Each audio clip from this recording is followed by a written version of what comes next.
নমস্কার, গল্পের জংশনে আপনাদের সবাইকে স্বাগত। আজকে আবার একটি নতুন গল্প নিয়ে এসেছি। গল্পটি শরদিন্দু বন্দ্যোপাধ্যায়ের লেখা অপদার্থ। ঘটনাটি ঘটিয়াছিল অমলাদিক 40 বছর আগে, তাহা আবার বিহার প্রদেশের অজপাড়াগায়। সুতরাং ইহাকে আদিমকালের কাহিনী বলিলে অত্যুক্তি হইবে না। গঙ্গার তীরে চরের উপর গ্রাম দিয়ারা মনপন্থন, শহর হইতে 14-15 মাইল দূরে। সভ্যতার আলো এখানে মৃৎ প্রদীপের শিখা হইতে বিকীর্ণ হয়। কদাচিৎ হ্যারিকেন লণ্ঠনের ধোঁয়াটে কাচের ভিতর দিয়ে আত্মপ্রকাশ করে। প্রায় 300 ঘর ভুইয়া রাজপুত এখানে বাস করে। সম্পদ সিং এই গ্রামেই বধ্যুষ্ণু জোরদার। 150 বিঘা জমি চাষ করেন। গৃহে লক্ষ্মীর কৃপা উছলিয়া পড়িতেছে। 50 বছর বয়স। গ্রামের সকলেই তাহাকে শ্রদ্ধা ও সম্মান করিয়া চলে। বিপদে আপদে তাহার পরামর্শ ও সহায়তা অন্বেষণ করে। কিন্তু তাহার মনে সুখ নাই।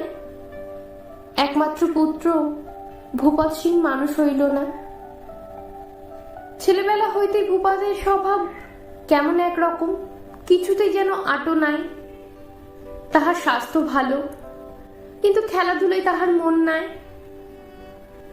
লেখাপড়া কোন রকম করিয়া গুরুজির পাঠশালা ছাড়িয়া দিয়াছে। গ্রাম্য বড় মানুষের ছেলে অল্প বয়সে বকিয়া গেলে ভাং এবং গাঁজা ধরে। নিম্ন শ্রেণীর স্ত্রী লোকেদের সহিত অবৈধ ইয়ার্কি সম্বন্ধ পাতে। কিন্তু ভূপতি সেসব দোষ নাই, সে শুধু কাজ করিতে নারাজ। অথচ গৃহস্থের সংসারে কত না কাজ। খেতে গিয়া চাষবাস তদারক করিতে হয়, ঘরে বসিয়া হিসাব নিকাশ করিতে হয়। যাহার 2-4 বিঘা জমি জমা আছে তাহারই মামলা মোকদ্দমা আছে। শহরে গিয়া উকিল মুক্তারের সহিত দেখা করিয়া মোকদ্দমা তদবির করা প্রয়োজন। কিন্তু এই সব কাজ সম্পদ সিংকে নিজেই করতে হয়। উপযুক্ত পুত্র থাকিয়াও নাই। পুত্রের 14 বছর বয়স হইতেই সম্পদ সিং তাহাকে সংসারের ছোটখাটো কাজে নিযুক্ত করিবার চেষ্টা করিয়াছিলেন, কিন্তু বিশেষ ফল হয় নাই। পিতার আজ্ঞায় ভূপত যথাসাধ্য উৎসব সংগ্রহ করিয়া কাজ করিবার চেষ্টা করিত, কিন্তু অল্পকাল পরেই তাহার উৎসাহ ফুরাইয়া যাইত, মন উদাস হইয়া পড়িত। একবার সম্পদ সিং তাহাকে লইয়া মামলার তদবির করিতে শহরে গিয়েছিলেন। টাটু ঘোড়ায় চড়িয়ে শহরে যাইতে যাইতে মন্দ লাগে নাই, কিন্তু তারপর সারাদিন আদালতে উকিলের পিছু পিছু ঘুরিয়া এবং মামলা মোকদ্দমার অবদ্ধ কচকচি শুনিয়া সে ক্লান্ত হইয়া পড়িয়াছিল। অতঃপর আবার শহরে যাইবার প্রস্তাব হইলে সে লুকাইয়া বসিয়া থাকিত।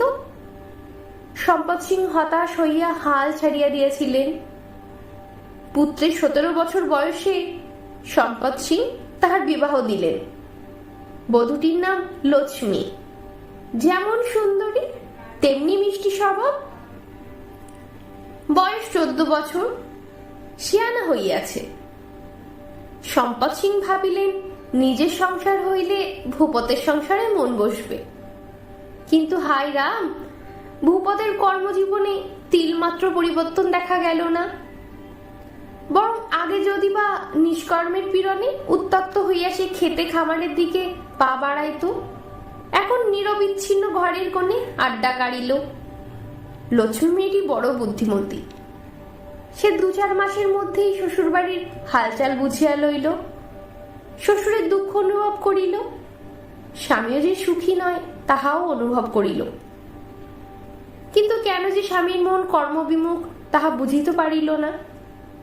নির্জনে সে চোখের জল ফেলিয়া ভাবিত পাড়াপড়শির মেয়েরা বলে তাহার স্বামী অলস, অপদার্থ, অকর্মণ্য। তাহা সত্য নয়। তাহার স্বামী মানুষের মতো মানুষ, কেবল নিয়তির দোষে এমন হইয়াছে। হে ভগবান, তুমি আমার স্বামীর নিয়তির দোষ কাটাইয়া দাও, আমি বুকের রক্ত দিয়ে পুজো দেব। ভূপতির নিয়তির দোষ কাটিল না। বছরের পর বছর কাটিয়া যাইতে লাগিল, কিন্তু ভূপত গ্রামের জনসংখ্যা বৃদ্ধি করা ছাড়া আর কোনো কাজই করিল না। ভূপতের বিবাহের 8 বছর পরে একটি ঘটনা ঘটিল। ভূপতের বয়স তখন 25। সে 4টি সন্তানের পিতা। সম্পদ সিংহের বয়স 60-এর কাছাকাছি, কিন্তু তিনি এখনো সমস্ত সংসারের কর্মভার একাই বহন করিতেছেন। গ্রামে একটি যাযাবর বায়োস্কোপ কোম্পানি আসিল। তখন নির্বাক চলচ্চিত্র দেশে বেশ প্রতিষ্ঠা লাভ করিয়াছে। লাইটের পরিবর্তে বিদ্যুৎ বাতির সাহায্যে চলচ্চিত্র প্রদর্শন প্রচলিত হইয়াছে। একদল ব্যবসায় বুদ্ধি সম্পন্ন উৎসাহী লোক গরুর গাড়িতে যন্ত্রপাতি লইয়া গ্রামে গ্রামে বায়োস্কোপ দেখাইয়া ফিরিতেছে এবং প্রচুর পয়সা পিটিতেছে। 1 আনা 2 আনার টিকিট বায়োস্কোপ দেখিবার জন্য প্রত্যেক গ্রামে ছেলে বুড়ো ভাঙিয়া পড়ে। গ্রামের মাঠে তাঁবু পড়িয়াছে। সন্ধ্যার পর ডায়নামো চালাইয়া বিদ্যুৎ বাতি জ্বালা হইল। বিদ্যুৎ বাতি গ্রামের কেহ পূর্বে দেখে নাই। আলো দেখিয়া সকলের চক্ষু স্থির। তারপর যখন ছবি দেখিল, তখন আর কাহার মুখে বাক্য রহিল না। ভূপত ছবি দেখিতে গিয়েছিল, কিন্তু তাহার চোখে ছবির চেয়ে বিদ্যুতের আলোয় বেশি সম্মোহন বিস্তার করিয়াছে। এ কি অপূর্ব আলো! এমন আলো মানুষ জ্বালতে পারে? কেমন করিয়া জ্বালে? তেল নাই, দেশলাই নাই, ফু দিলে নেভে না, দেয়াল টিপিলে জ্বলিয়া ওঠে। রাত্রে ভূপত ভালো ঘুমাইতে পারিল না। যখন ঘুমাইল, তখন দেখিল শত শত হুড়ি পড়ি বিচলি পাতির মতো ভাস্বর মূর্তিতে তাহাকে ঘিরিয়া নাচিতেছে। জাগিয়া দেখিল ঘরের কোণে রেড়ির তেলের মিটিমিটি আলো। কুনোয়ে ভর দিয়া উঠিয়া সে লক্ষ্মীর ঘুমন্ত মুখ দেখিল। না, এই আলোতে তো লক্ষ্মীর মুখ ভালো দেখায় না। ওই আলো জ্বলিয়া লক্ষ্মীর মুখ দেখিতে হয়। গাঢ় আবেগ ভরে সে লক্ষ্মীর শিথিল অধরে চুম্বন করিল। লক্ষ্মী আধো জাগ্রত হইয়া তাহার গলা জড়াইয়া লইল। সকালে ভূপত গিয়া বায়োস্কোপের মিষ্টির সহিত ভাব করিয়া ফেলিল। তাহাকে প্যাড়া গোলাপ জামুন খাওয়াইল। মিষ্টি যত্ন করিয়া তাহাকে বিদ্যুৎ জ্বলন যন্ত্র দেখাইল এবং প্রক্রিয়া বুঝাইবার চেষ্টা করিল। ভূপত কিছুই বুঝিল না, কিন্তু চমৎকৃত হইয়া রহিল। ব্যবসা এখানে ভালো চলিতেছে দেখিয়া বায়োস্কোপের দল 2-3 দিন বেশি থাকিয়া গেল।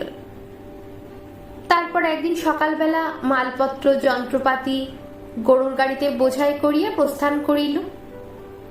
সেই দিন সন্ধ্যাবেলা দেখা গেল ভূপত গ্রামে নাই। বায়োস্কোপ দলের সঙ্গে সেও অন্তর্ধান করিয়াছে। সে রাত্রে বেশি খোঁজ খবর লওয়া চলিল না। পরদিন প্রাতে সম্পদ সিং চারিদিকে লোক পাঠাইলেন। কয়েক মাইল দূরের একটি গ্রামে বায়োস্কোপ দলের সন্ধান মিলিল, কিন্তু ভূপতকে পাওয়া গেল না। সে তাহাদের সঙ্গে আসে নাই। সম্পদ সিং অতিশয় কাতর হইলেন। নাতি নাতনিদের কোলে লইয়া বাবুয়ারে বাবুয়ারে বলিয়া কাঁদিতে লাগিলেন। একে পুত্র স্নেহে তাহার হৃদয় বিকল। উপরন্তু তাহারই কোনো অনীতি অবহেলার ফলে ভূপত অভিমানে গৃহত্যাগ করিয়াছে, এই কথা ভাবিয়া তাহার হৃদয় বিদীর্ণ হইতে লাগিল। লক্ষ্মী কিন্তু কাঁদিল না, সে শক্ত রহিল। ভূপত তাহাকে কিছু বলিয়াও যায় নাই, কিন্তু সে মনে মনে বুঝিয়াছিল। শ্বশুরের কান্নাকাটি দেখিয়া সে দ্বারের আড়াল হইতে নিরস্বরে বলিল, বাবুজি, হয়রান হবেন না, কোনো ভয় নেই। সম্পদ সিং চক্ষু মুছিয়া ভগ্নস্বরে বলিলেন, বেটি, তুমি কিছু জানো? কেন সে চলে গেল? কোথায় চলে গেল? লক্ষ্মী বলিল, জানি না, কিন্তু আপনি ভয় পাবেন না, উনি শিগগির ফিরে আসবেন। পুত্রবধূর দৃঢ়তায় সম্পদ সিং আশ্বাস পাইলেন। কিন্তু 6 মাস কাটিয়া গেল, ভূপতের দেখা নাই। সম্পদ সিং আবার ব্যাকুল হয়ে উঠিতে লাগিলেন। লক্ষ্মীর মনেও অজানিত আশঙ্কার স্পর্শ লাগিল। তারপর হঠাৎ একদিন ভূপত ফিরিয়া আসিল। ছোট করিয়া চুল ছাটা, গায়ে সিল্কের পাঞ্জাবি, এক মুখ হাসি। ভূপত যেন আর সে ভূপত নয়, তাহার আকৃতি প্রকৃতি সমস্ত বদলাইয়া গিয়াছে। ভূপত পিতার পদধূলি লইল। সম্পদ সিং বাবুয়ারে বলিয়া পুত্রকে জড়াইয়া ধরিলেন।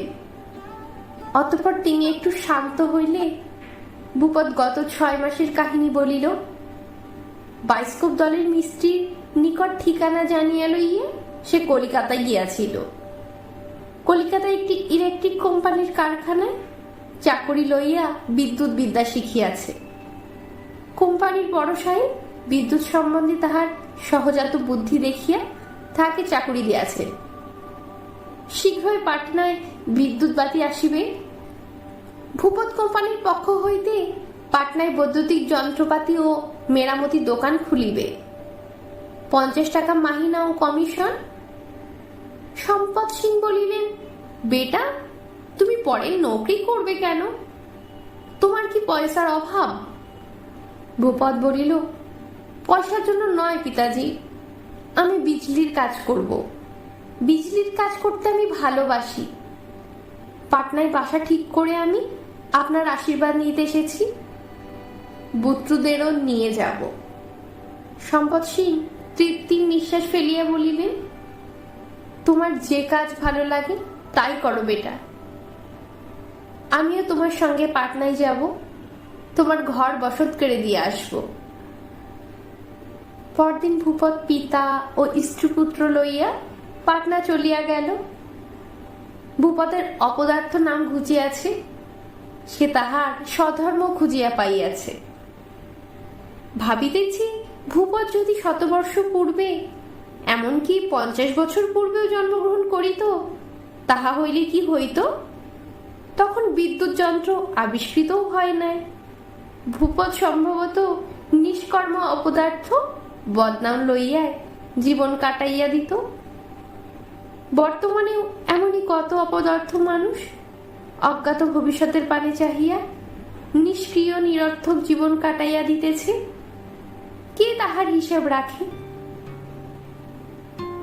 আজকের গল্পটি এখানেই শেষ হইল।